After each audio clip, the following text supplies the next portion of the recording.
Hello, everybody. Good morning. This is Tommy Ano. I'm welcoming you to our webinar today on how to land a job in tech. And we are going to be having amazing guests today that will be talking to us about their experience through tech. So today we'll be talking about technical consulting, like we always do. We would have the opportunity for you to meet our speakers. We are going to be talking about how to land the tech interview, and we're going to be talking about how to land the job interview. Here you will see the remaining webinars that we have for the month of July and August. And finally, it will be open for Q&A. I need you to know that you can type your questions in the chat box even before we get to the final Q&A section.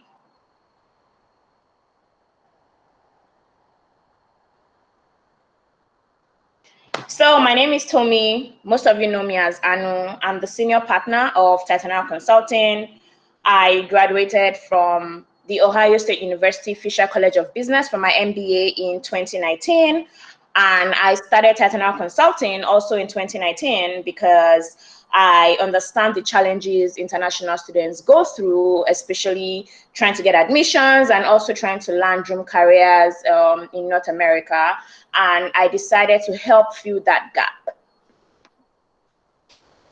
Taking you through what we do, basically we have admission services, career services for grad school students, and we've also opened it up to young professionals and professionals that have worked more than 5 years. So we are able to help you reach your career goal even though you're not a grad school student.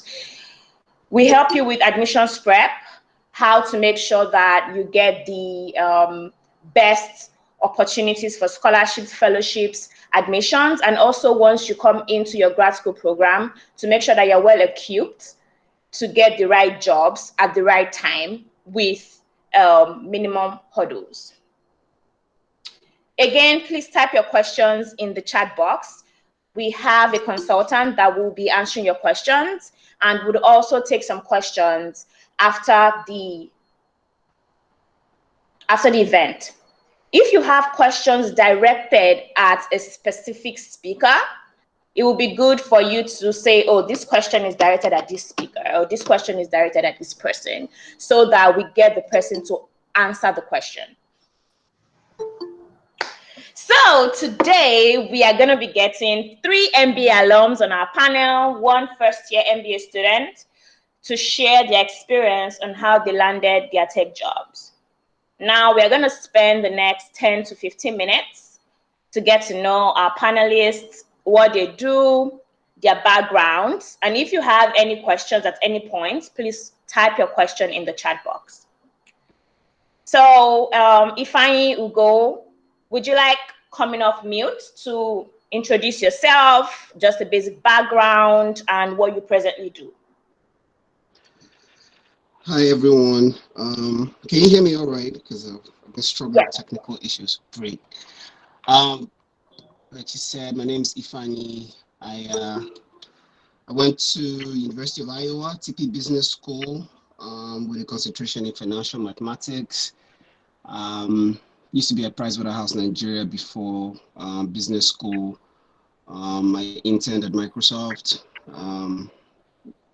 as a finance specialist. And then I currently work with Apple. I'm a worldwide planner for 2PP and music accessory products across the world. So yeah. Thank you, Ifeanyi. Yawande. Hello, everyone. Good morning. My name is Yawande Osonia. I am currently a finance manager at Microsoft. I attended the Geese College of Business, that's University of Illinois, in Champaign, and I graduated in 2019. Before then, I was in Guarantee Trust Bank for 5 years as a relationship officer. Let's see what else. I think that's about it. Yeah. Thank you. Thank you, Yawande. Akin. Hello, everyone. My name is Akin Bade Ankpiton, and I am a product line management intern with Juniper Networks.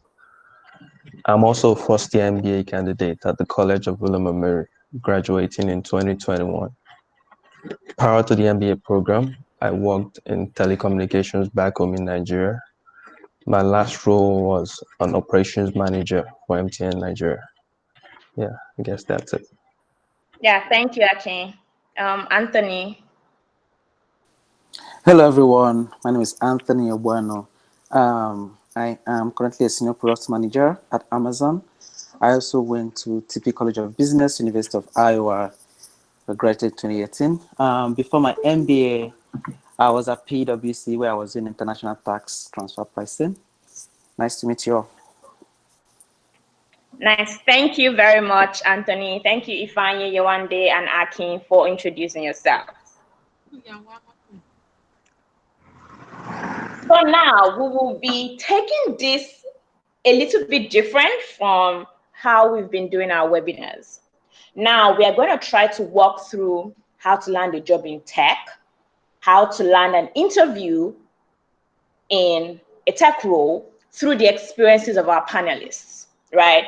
So we've been able to come up with a few questions that we would ask our panelists that would help guide us through the experience. So it's more like we're living the experience live. And if you have any questions at any point, please make sure you type it in the chat box. So for landing the tech interview, our panelists will touch base on the importance of timing, various ways of getting interviews, how networking plays a role, how you can transition from a non-tech background, what MBA concentrations are, and the job applications, job search, and COVID, how exactly does it affect you getting an interview in these times? So we'll be asking them a few questions. So I will start with Ifeanyi. So Ifeanyi, thank you very much for joining us today and educating us. I would like to know, when did you start applying for your tech positions? And how did the timing affect or influence your chances of landing the interview? Thanks, Tommy. If I'm being totally honest, first of all, I wasn't particularly applying for tech positions. I just wanted a great job, right? And then speaking about timing, before I came to business school, so once I had my admission, I knew I was going to be here in August. As early as July, I was already applying or reaching out to companies about job offers. And I didn't get a lot of feedback, right? Because I was probably doing it wrongly. I mean, I was still in Nigeria then. But the moment I was in school and had guidance on career counseling and the career office, I got a good head start, right? So I landed my first tech job as an intern with Microsoft, and I'd say timing and opportunity, I availed myself to every possible conference. I availed myself to every possible conference there was, and at this conference, the best place to meet tech companies really, especially as a Black student or Nigerian, is at these conferences. So I would say I landed my first tech role from one of these conferences, Black Graduates Conference. And can you still hear me? Yes. Okay, great. And then I landed my second role again at the same conference. So the first year, as a first-year student, I went to Black Graduates Conference and I interviewed with Microsoft. I had already applied before the conference, and at the second conference, I was just at the conference and went around all the tech booths, Apple, Google, and I got my second interview as well, and which led to my current role. So there isn't a time frame. I would say start as early as you can, and then just keep an open mind, right? Thank you. Thank you very much, Ifeanyi. And it's very good that we're talking about conferences now, because it's going to lead us to our next question to Yewande. How did you get your Microsoft interview? Because I know you interned at Microsoft and you're back now as a finance manager. So how did you get your first interview? Was it through school? Was it through an MBA conference? Could you please talk about the experience? Thank you, Tommy. So I got my Microsoft interview at the same conference, if I mentioned, that was 2017, the National Black MBA Conference. For me, I think a key part that played a role in me landing that interview was access to information. I'd heard about the conference before I even came to the US. So I'd registered as early as I think June, July. I had registered for that conference. And so I'd started to scan through to kind of have an idea of the companies that were coming. And I was actually targeting tech companies. So I did have an idea and I had started to work on my resume before coming. To be honest, I put it on pause because I think the first feedback I got from my career manager, I was thrown off compared like Nigerian resumes compared to how it's done in the US is so different. So that kind of threw me off till I came here. But as soon as school started, I started to work on that resume. And so I had it shaped up way before National Black. So I think that really helped in terms of timing and then preparation because I kind of knew what to expect because I had spoken to people. And so that really helped me get in there. I went to the conference without an interview. I've heard of people that go and have interviews prepped, but for some reason I didn't have any interview prepped, but I mean planned, but I did go there and I had a strategy that, oh, well, these are the companies I want to apply to. So these are the companies I will go to first. And I think it really matters. It helps because it has such a large crowd. There's thousands of you looking for the same thing. So I always tell people, know exactly what you want, know where you're going to, and head for that immediately. And for me, that was my strategy. Microsoft was my first booth. That's the first place I went to. And I remember like I was probably one of like the first 6, 7 people on the line. And by the time I looked back, there were loads of people behind me. And so I had that opportunity to speak to them as one of the first people. And immediately I did get like I dropped my resume and I got called like some minutes after asking me if I wanted an interview that day or the next day. And I did pick the next day just because I wanted additional time to prepare and get myself together, especially since I wanted to recruit more and go around to other booths. I did land that interview. It was a good experience, I will say. And oh well, here I am today. I was there 2018 as an intern. And then I did get a full-time and then I'm back there now. So I think I've been there for a year. Yep. Thank you, Yewande, for your answer. So now to Akin. Akin, how has networking played a role in your tech job search?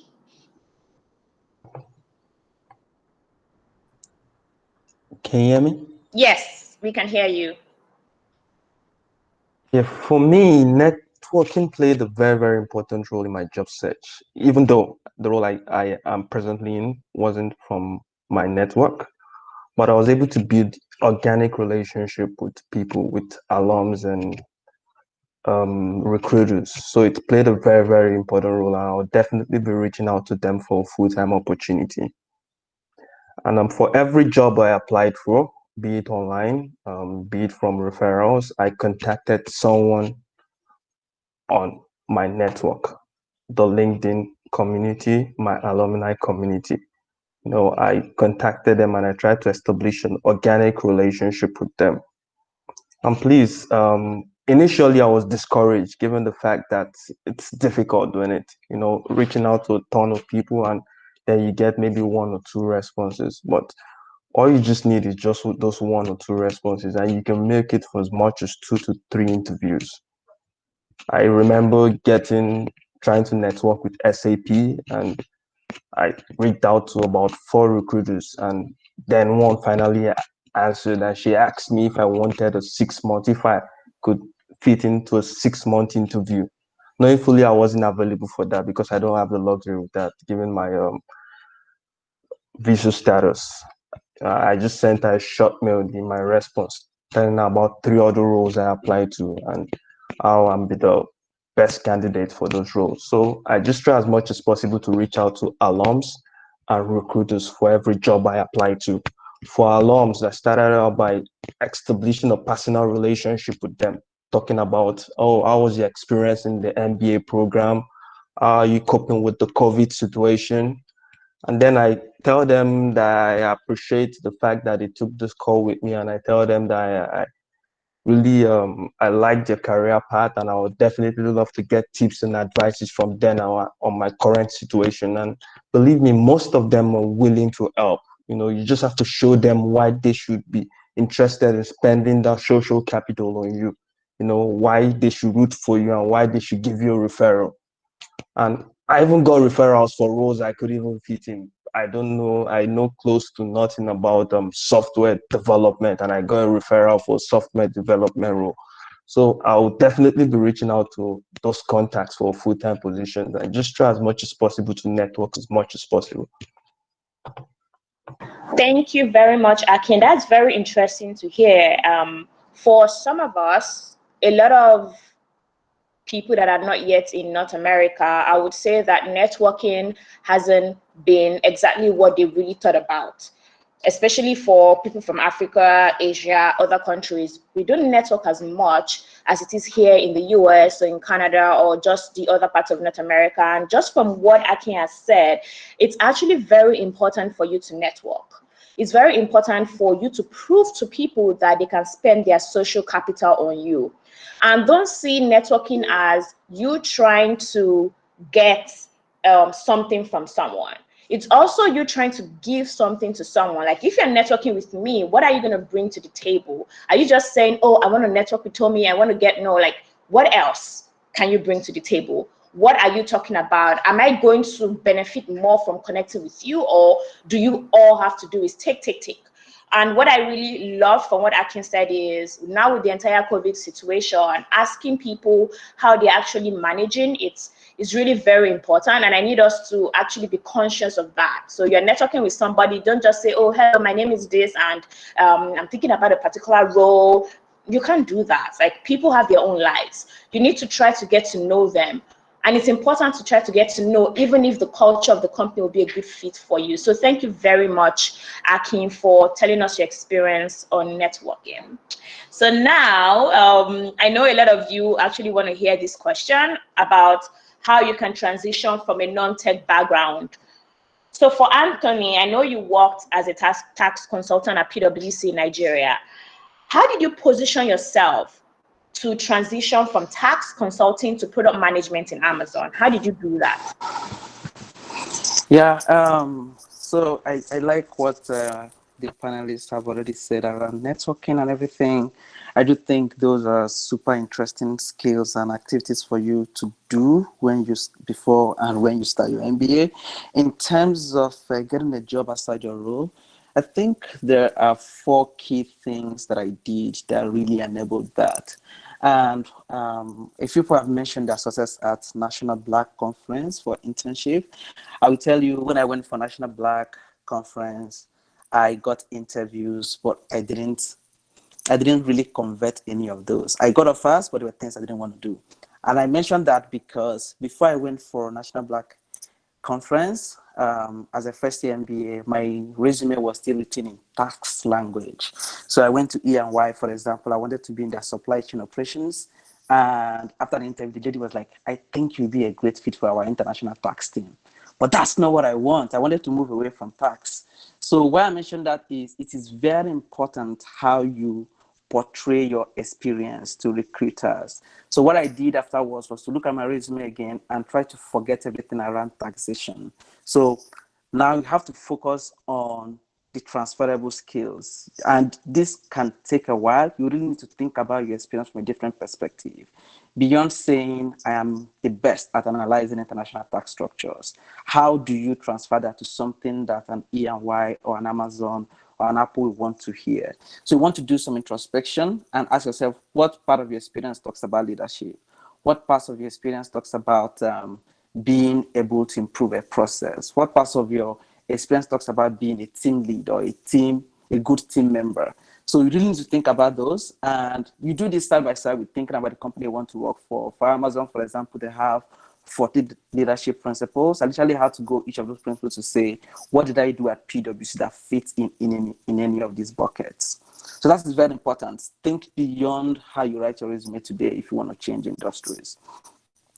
The second thing I want to mention is having or starting your action early and worrying less. Another thing that I did was talking to a lot of people, interviewing a lot. You will start to see some iterative process. For example, my interview with E&Y was very relevant to my other interviews, because after that interview, I knew something was wrong. If I'm telling you to hire me as a PM and you're telling me about international tax, then I need to change something. So it wasn't a waste of my time. What it did was to push me back to actually sit back down and ask myself, how do I change my story? How do I change my resume to tell the story I want to tell? So start early. I know Tommy and Aki have already mentioned about networking. Another thing I will tell is most people from outside the US don't like that idea of networking. But the interesting thing is that there are a number of ways that you can do it that will actually fit your style. One thing that I did really well was something called Informational Interview, where you are talking to someone and you're asking for nothing. And this starts very early. I do know that, like Tommy mentioned, you need to bring something on the table, but not all the time. Like, as long as you are within a school, most alums from your school have the tendency to want to speak with you. So that's already a place to start from. Eventually, you probably bring something to the table. But just start with saying, I want to learn about your experience. I want to learn about what you're doing. And they all know that you're looking for internship anyway. So eventually, someone can say, okay, let me refer you for this role, or let me talk to so and so person in my team.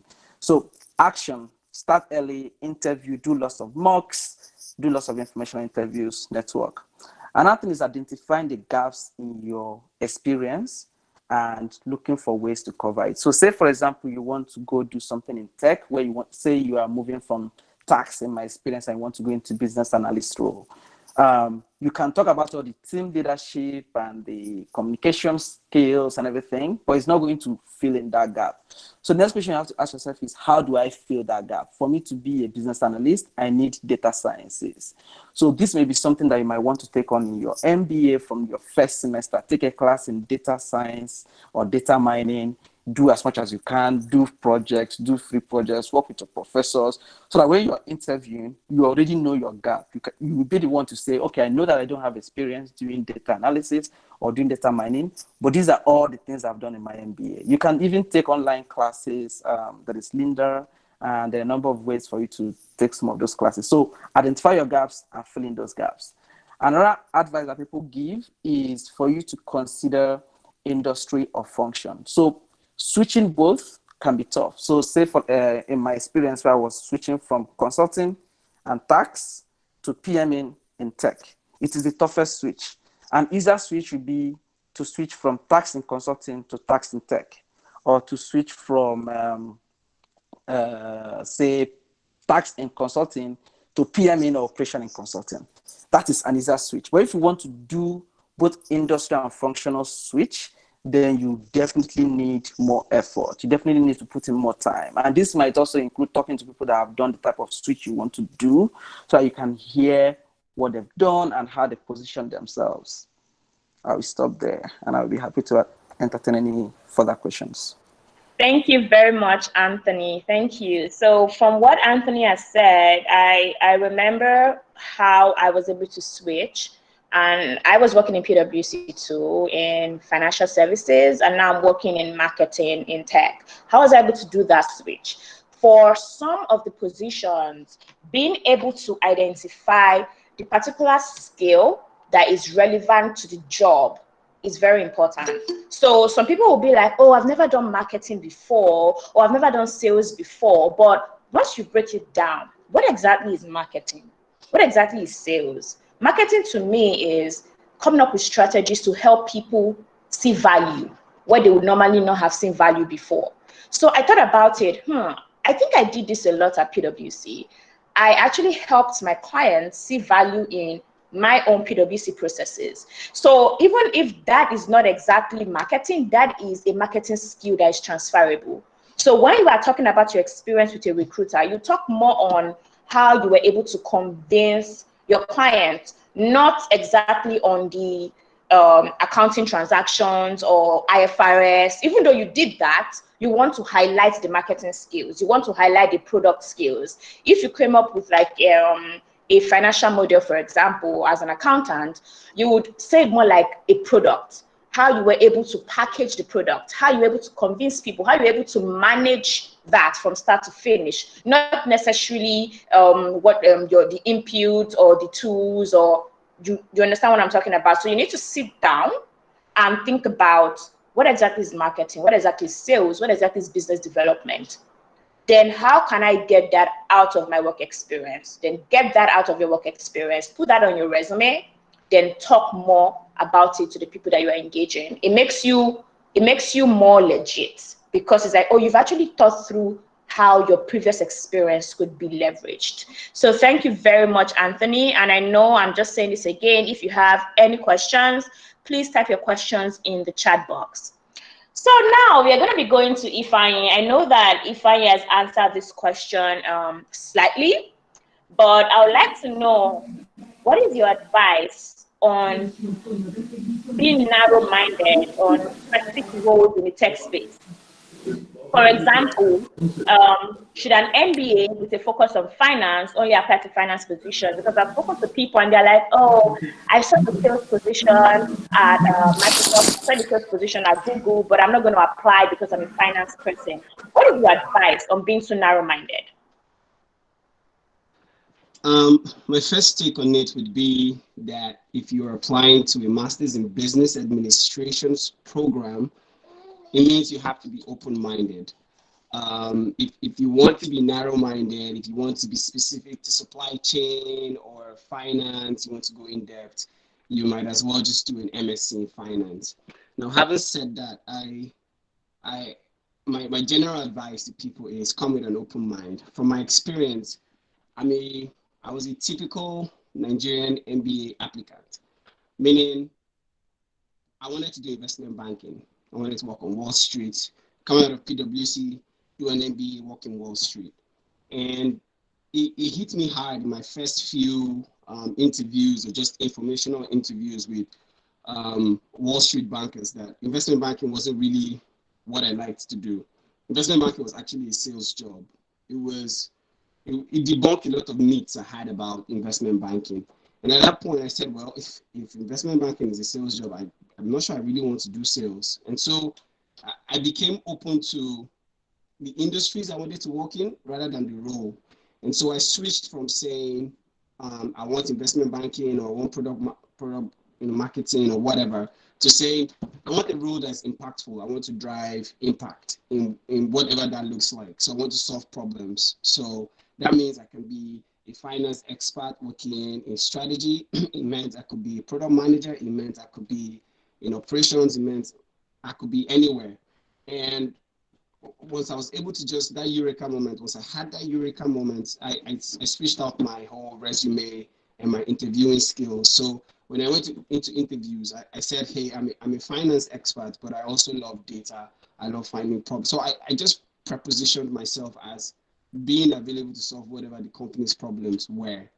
And that was, feedback I've gotten from my interviewers from both Microsoft and Apple was, we liked the fact that you were hungry. So the key fact for them when they interviewed me was I was hungry. So they didn't see me as a finance person. They didn't see me as, they just saw that there's this hungry MBA guy that wants to come in, work, and drive impact. And it's helped me really navigate various roles. At Microsoft, I was a finance strategy expert. At Apple, I started as a product planner, and I've since changed roles twice at Apple, going further away from my key skills and key skills and what experience, right? So it's very important. It's very hard, but it's important that you keep an open mind. Like, I know a lot of people want to do. Some people are stuck on tech. Some people are stuck on the role. Some people are stuck on how much pay. But I think you get more value. Sorry, that's my child. I think you get more value when you keep an open mind. Even though you have a specific. So, for example, if you specifically want to be a product manager, that's your focus, but you want to now say, hey, what else can I do if I'm a product manager, or what's the path to being a senior product manager sometime in the future? What else? What other thing can I offer, right? Because generally companies want to know that you have, you're willing to offer just more than the role, and you might get that exact role that you were narrow focused on, but growth within the company. People want somebody who is very diverse, open-minded. So if you're narrowed down, I find that in my experience, you could be siloed, right? So you could just keep driving down. You wanted to be a finance expert in CFT, so you're that guy. Your growth is just in finance. That's all you know. And 10 years from now, you look back and you're trying to either make a career shift, or you're bored, and then you find out, look, I wasn't always open-minded, so you're limited by how much options you have. So I would summarize in saying, just keep an open mind. It doesn't mean you shouldn't have somewhere in particular you're interested in, but it shouldn't be where you put your whole focus, right? Just keep an open mind.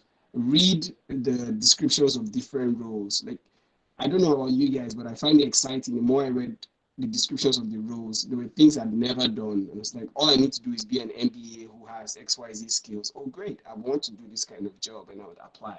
And then once I get the offer, if I liked the job, I'd take it. If I didn't like it, I would say, sorry, I have a better offer. So just keep an open mind, expand your horizon. The world is constantly changing. I'm not taking so much time to me. One last example. I so wanted to be in investment banking so bad, but when I think about it now, investment banking has changed. It's not what it used to be. Fintech has taken over. So what would have happened is I would have been so stuck on investment banking and gotten into an investment bank doing it the traditional way, and missed out on all the innovations that's currently happening in fintech with Venmo, PayPal, and the rest, and just everything that's happening in the new world. I would just still be stuck in that old, trying to get people to market and all that. So it's very important that you keep an open mind, especially in tech where the world is changing, per second, right? Yeah. Thank you very much, Ifeanyi, for your answer. And just to add to that, I would like to share my own experience on being like too narrow-minded. So I see a lot of people come and say that there is this thing that some people have. They're like, oh, this is the job requirement, or this is the job description. Oh, I've never done anything in this job description, so I cannot apply to this role. First of all, you need to know that the job description is different from what you are required to have. If you actually could do that job, if you could do exactly everything in the job description, then I don't think you're going to be exactly adding any value to the role, because you're not bringing any insights, you're not bringing anything different, right? And I want you to know that, especially grad school students, once you're applying to roles, the way it works is different roles. So you cannot exactly say a product role in Microsoft is exactly the same product role in Amazon, or even what you think a product role is. The roles, the titles are kind of different from exactly what you will be doing. And if you are so fixated on, oh, I want to apply to only a finance position, then you will miss out on the other opportunities. So I work as a product marketing manager at Microsoft. And after I got my role, my manager told me that, oh, I was given this role because of my consulting experience, my finance and data skills. I'm literally doing a lot of finance data analysis together with like software stuff. That way, I'm leveraging my experience to actually see things in a different way. Imagine how I would have felt if I didn't apply for the role. And if you don't apply for the role, you don't get the interview. So I need you guys to move away from, I only want to apply to a finance position, I only want to apply to an operations position. If you're an international student, especially if you're an international student, you have to be very open-minded abroad. Apply to all available positions, because you never really know which one your resume fits the most for. So I know that we are really running a bit late, so we would try to rush to catch up. Aki, I'll be asking you this question. I know that with the entire COVID situation, how things were really tough, you were able to land an amazing internship. I think it was in April. during the heat of COVID. I would like you to tell us, what did you do exactly to increase your chances of landing this interview? Because most of our students that are resuming in the fall are going to be resuming with the entire COVID pandemic. And for them to get a higher chance of landing interviews, I would like you to give us a little bit of advice based on your experience on what you did to increase your chances. Thank you, Tom. It was even in May. It was in May, yes. And I think I was narrow-minded initially, and I concentrated on the big tech companies, and I neglected my core strength. So I took two major actions to actually increase my chances of securing an interview. First of all, I leveraged my experience. When I wasn't getting calls back from Apple, from Google, Microsoft, I figured out I have to concentrate on what I used to do back home in Nigeria. What industry did I work in back home in Nigeria? And having worked in telecommunications operations, I had a list of all the telecommunications companies in the United States, not just the mobile network operators, but as well as the semiconductor manufacturers, the networking equipment manufacturers, and I had that list. And there was actually another list going about on the internet that's for the companies that were still recruiting. So I correlated my list with the existing list on the internet, and I figure out, oh, these are the companies I should concentrate on. I went to each of the websites and I applied for all the roles I could possibly fit in on those websites. And when I mean fitting, it's not just what I was doing back home in Nigeria. I looked at the transferable skills. Is it operations? Oh, I know how to crunch data. Oh, I know how to communicate to senior leadership. Oh, I know how to come up with strategy from the MBA program. So these are transferable skills that I could both do product management, product marketing. So I applied to all these roles.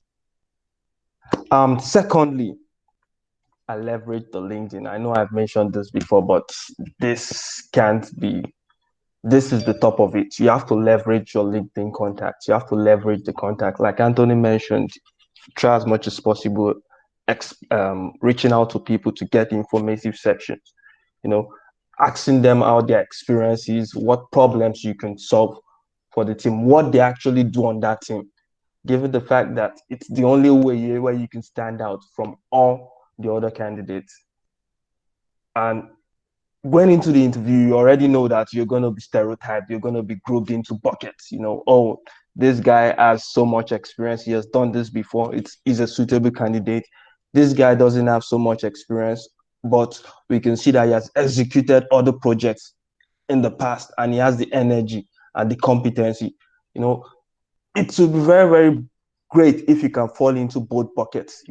You have the energy, you have the capacity, you have the competency. Even though you don't have that much experience, you can easily transfer those previous skills to those roles. So reaching out to your LinkedIn contacts to understand what they actually do in those roles. Oh, do you crunch data? Oh, do you come up with strategy? What are the problems in those roles? So you can have talking points when you go into the interview. So those are the two steps I took. I tried as much as possible to leverage my existing experience and transferable skills in those experience.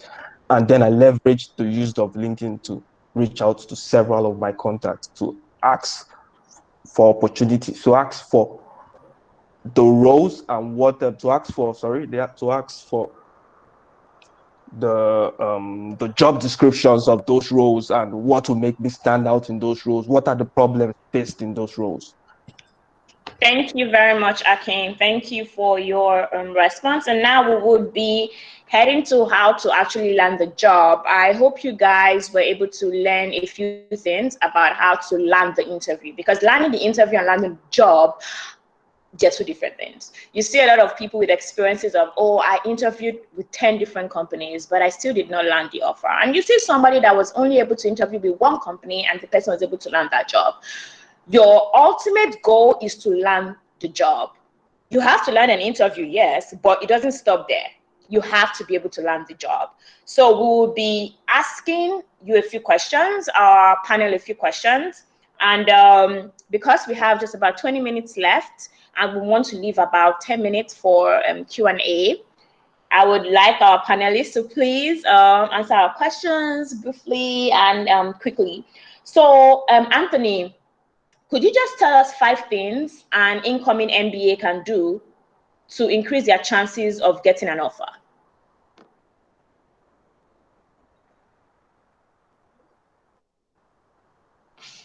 Anthony? Yep.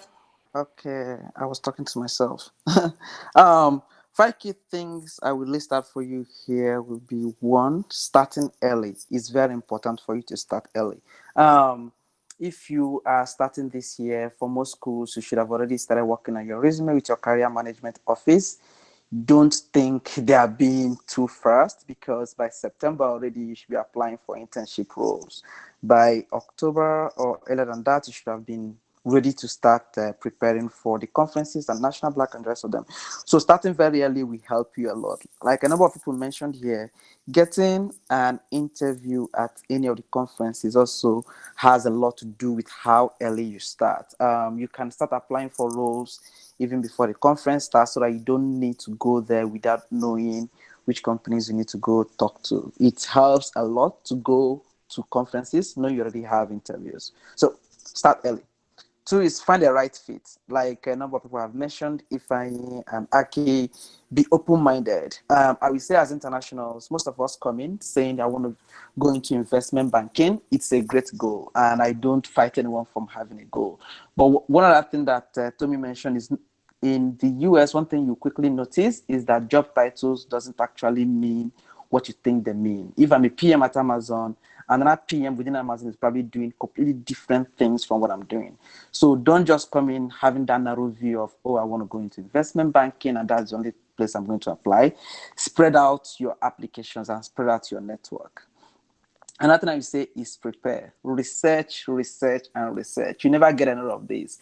One advice I got during my MBA that really helped me is, I was talking to a friend and he told me that before you get your job is getting a job. So as you are claiming that you are the ideal employee for any company, do that for yourself first. Your one goal during your MBA, during your first year, is to get an internship.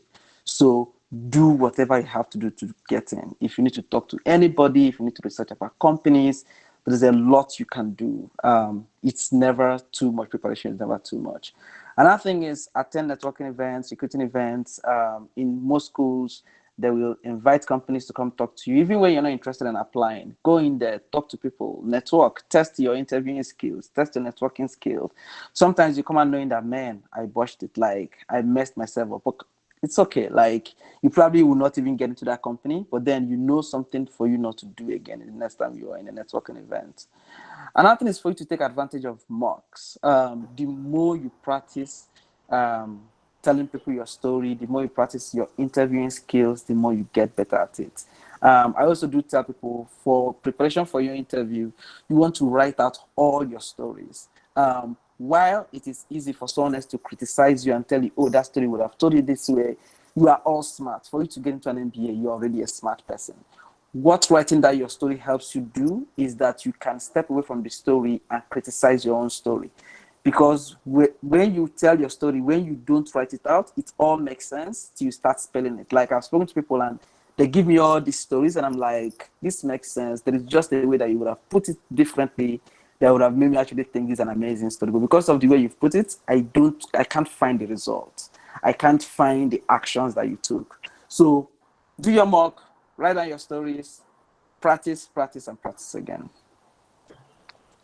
Thank you very much, Anthony. And to just lay more emphasis on what Anthony has said about practicing, I just wanted to let you know that for a lot of the tech companies, they already have their internship positions already open. They already have people that have passed the first round of their interviews. People are already being called for second round. So if you're thinking that you are going to come into the MBA program in like September, then you now start working on your resume, now start working on your networking, then I don't think that your goal exactly is aligned to how you will get a job in this COVID time. So you have to be ready, you have to be prepared, you have to start now. You have to make sure that, oh, your resume is good enough to cut through the system. You have to make sure that you're already practicing your interviews. And from what Anthony said, writing down your stories is very important. People always believe that, oh, I have this story in my head.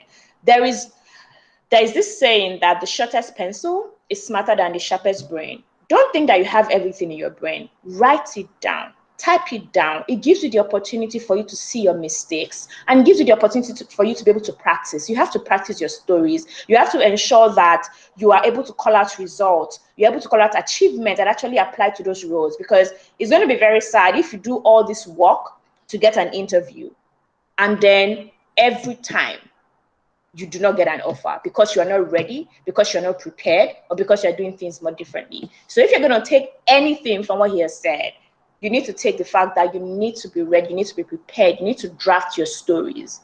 And I'm not talking about 5 stories. You need to draft a lot of stories. It's very, very important for you to be able to get your job. So because we are running late, I would be skipping to Yewande. So Yewande, we've heard that the determination of whether you will be selected for an offer is dependent on the questions that you ask at the interviews, because you are supposed to come prepared to ask questions at the interviews. And a lot of people, the questions that they've asked at their interviews have turned their interviews around from, oh my God, we don't want to employ this person, to we are definitely employing this person. So Yewande, can you give us an example of 3 questions you have asked in a tech interview? Sure. Personally, I believe the kind of questions you ask your interviewer shows how much research you've done on the company, shows how much or how well you have prepared to be at that interview. And so I'm always very particular about the question I will be asking. And personally, I always say, as much as you might have a long list or a pool of interview questions for people, I don't think you should ask the same questions for each role or each company or each interviewer. And I say that because it might be like question A to this company might not apply to the other person. And so I go like going into kind of questions I asked, some of the questions I think that are super important is you showing that how much you want to know more about the person, how much you have learned about the company, and using that as leverage to ask your question. So I can ask the interviewer, oh, well, I want to know more about your experience at this company. What are the things that you wish you had known when you started? What are the mistakes you have you have made, and what are the lessons you have learned? Now, that question is key for a company like Microsoft. And I say that because the main thing for us as a company in terms of our culture is the growth mindset. Me asking that question shows that I understand the fact that what happens typically is, oh, well, we want to ensure that you're learning more. How are you learning more? Through your journey, through the mistakes you've made, through the lessons that you have learned. So I've kind of shown that, yes, I have done my research in terms of understanding that Microsoft is about the growth mindset. And I have thrown a growth mindset question at this interviewer. I think that shows some level of preparedness. Another question for me is asking about the career path of people in the role I'm interviewing for. And I know typically, a lot of times, no two career paths will be the same. It's all about what you make of whatever role you're in and how you transition, what you learn from that role and how you use it onto the next role. So I asked that question because a lot of times you're being interviewed by people that have had years of experience, and you've heard that they've moved from, like, even look at us on the panel where you have people that have gone from consulting to tech and things like that. Within a role, you also have people that are moved from managing one portfolio to another. So asking that kind of question also shows in terms of, oh, well, what kind of career mobility should I expect in this organization or in this role? Let's see, another question will be what they like best about working in the company and what they like least. I will always ask for the least as well, and not just the best. And I say that because it takes something for you to wake up every morning and go to work and like keep going at it. And yes, you will have bad days. And there's some days where everything is not working like you want it to be, or you're super frustrated. And I think you knowing what they like the least also shows you, oh, well, how they manage things as individuals or as employees in that company or as a company as a whole. Respect for even if things are not going well or I don't like this thing that much, I found a way around it. I found a way to work around it. I found a way to make sure I'm still happy at my job and I'm still delivering the best that I should be delivering. Then I think the final thing, which almost falls into the first question, is what their biggest challenge has been in their job role and how they've addressed it. It also goes back to understanding the company, like, and then you as a person, you have challenges. How you handle it is different. And for me, I think asking these kind of questions, one, you're giving the interviewer an opportunity to almost like self-reflect and have that retrospective thought in terms of, oh well, I am or I was this person a couple of years ago. I was this person at some point in time. Me getting this kind of question almost kind of shows that, oh well, maybe this person actually is worth our time. Maybe this person is worth our company's investment. Personally, I believe questions like that show curiosity, show preparedness, and will definitely give you a better chance at getting an offer or at least going to the next step in the interview phase. Thank you. Thank you very much, Yewande. And to add to what Yewande has said, I know that for almost everybody in this on this call, you're all like super smart, you're all star kids. And once people come for interviews, they feel like they need to ask all of the tough questions like, oh, so what is Apple's next strategy? Or what is Google's next strategy? They don't want to do that. First of all, what do you want to do with that information about what is Apple or what is Google's next strategy? The person that's interviewing you doesn't know what the strategy is, and you don't want to put your interviewer in a position where they're going to seem dumb, right? So instead of trying to ask all of the technical questions, you can ask a few technical questions like, oh, this product, or what do you think this product, what do you think the benefit of this product is? Something that they already know, but don't ask like ambiguous big questions. It's more of you asking questions that make you feel like you're a fit for the company. Because like Yomande said, growth mindset is important to Microsoft. You find out what is important to Amazon, what is important to Apple, what is important to Google. Then you ask questions on those things so that those people can know that, oh, this person is actually displaying the skills that we actually require on this job. I can tell you for free that you stand a higher chance of getting hired than somebody coming to ask them of, oh, what is the next thing after cloud, or what is the next Google strategy? Nobody's going to tell you that. And they're just going to think you're very stuck up and you're like an MBA that doesn't have a growth mindset, or you're just trying to be super smart.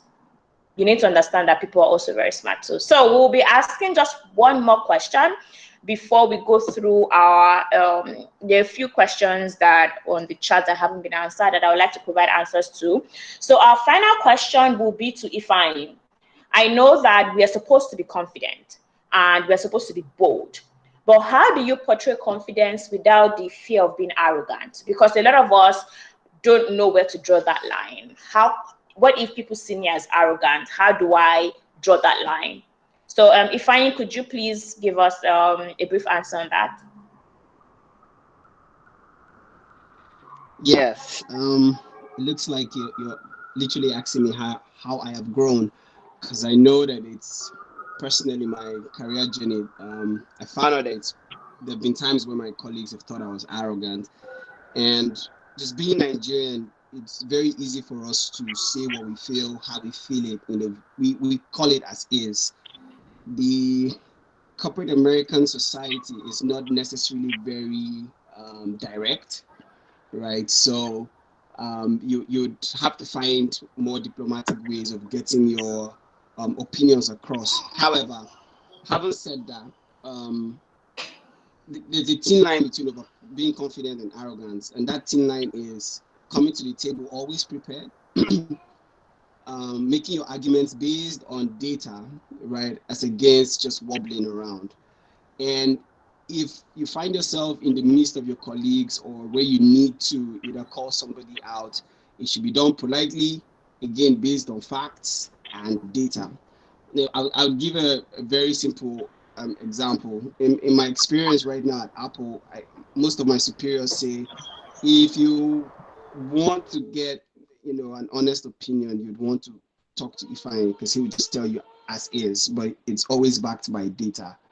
And what that means is I avoid giving vague answers to things. Vague answers such as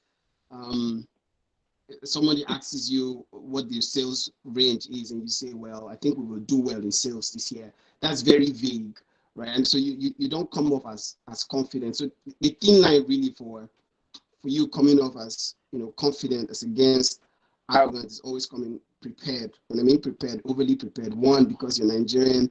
Two, you're Black.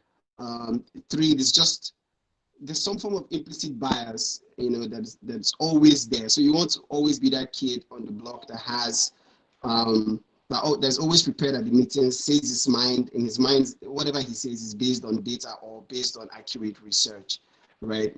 It's against, you would sound arrogant if what you say turns out to be wrong and you didn't know you were wrong, refused to know you were wrong, or what you told us to say you were right, but you said it, you know, very impolitely, right? So you have to exude confidence in such a way that, you know, your colleagues or people around you can come to you without fear of you being arrogant, but they have confidence in your own confidence, right? I don't know if that makes sense. Yeah, thank you very much, Ifeanyi. That makes total sense. And just to add to what he has said, also there are a lot of people on this call that are not Nigerians, they're not Africans, they're from different parts of the world. And you need to know that a lot of times people have unconscious bias, especially you being an international student. So being very prepared will actually help you, and it will help you also be confident. Once you are prepared and you know something, it will help you be confident. As you go through this journey, try not to say things that don't have facts. Don't say things out of how I think it should be. What exactly is it? Did I research this? What is the fact? You need to be able to talk with facts. That way you are more confident and you don't appear arrogant, right? And also another way is you genuinely also trying to listen to the person. So not you talking. Okay, what does this other person have to say? That way the person understands that, oh, this person is listening to me and I should definitely listen to them too. So thank you very much, everybody. Now I will go through some questions in the group chat that haven't been answered. I know that Nafisa, thank you very much. She's answered a lot of the questions from Son, and Anidi's question has been answered by Anthony. Olabayo Balogun asked, when networking with representative of these big four, most especially Microsoft, what helps one stand out from the crowd in terms of your engagement with them?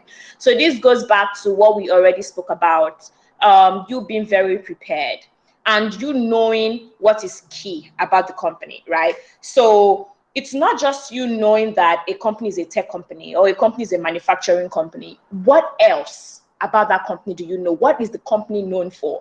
And you can get these details by like following the company on LinkedIn, following the CEO. You can't just like go and just say, you guys, I like you guys because you make software, or I like you guys because you make computers. They're like, no, like there are like 10,000 companies also doing the same thing.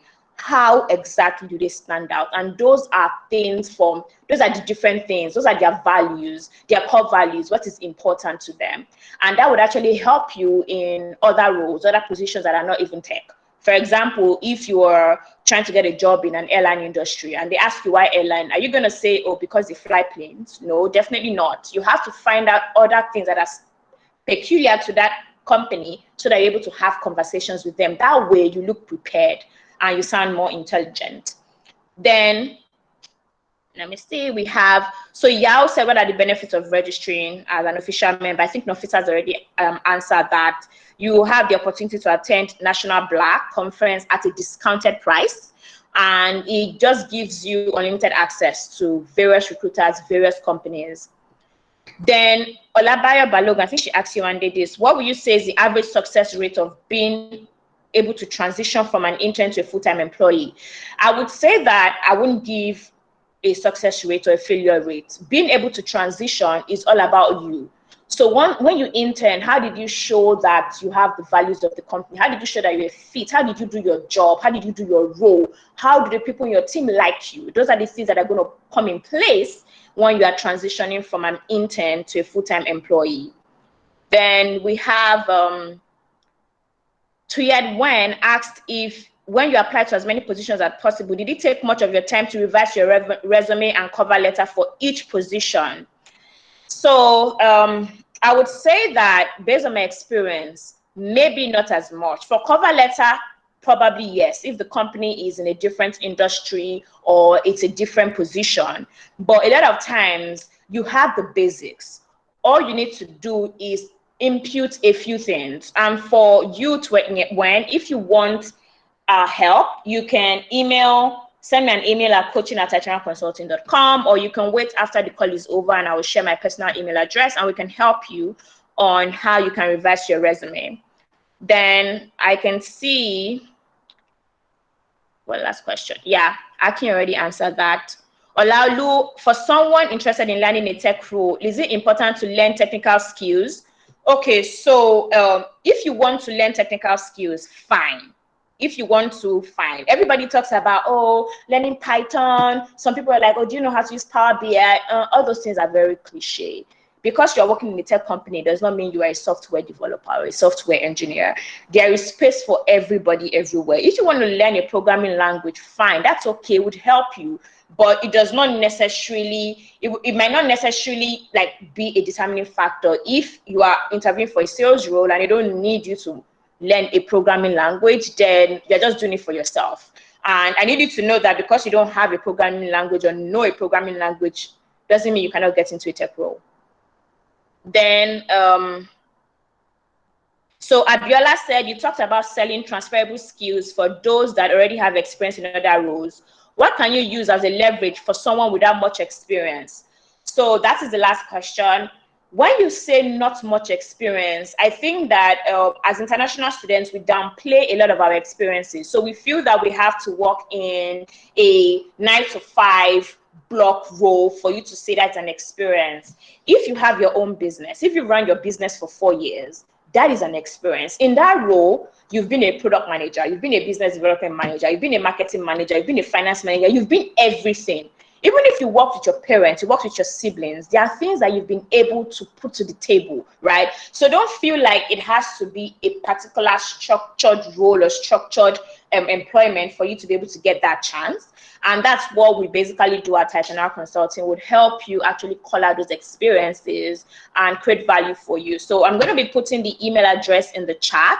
So you can send us an email if you need us to help you with anything, because I want to be mindful of the time of others as we are already 3 minutes over time. So I will be here for the next 5-10 minutes in the chat. If you still want to hang on and chat with any of our consultants, we'll be here. If you haven't signed up for our coming webinars, we have how to land a job in consulting, how to land a job in investment banking, how to stand at virtual events. Sign up and accept the invite. Thank you very much, everyone, for the time today. Thank you for listening to us. And if you have any questions, please send us an email and feel free to connect with me. So if you want to ask questions after the webinar, I'm still available for the next 5 minutes.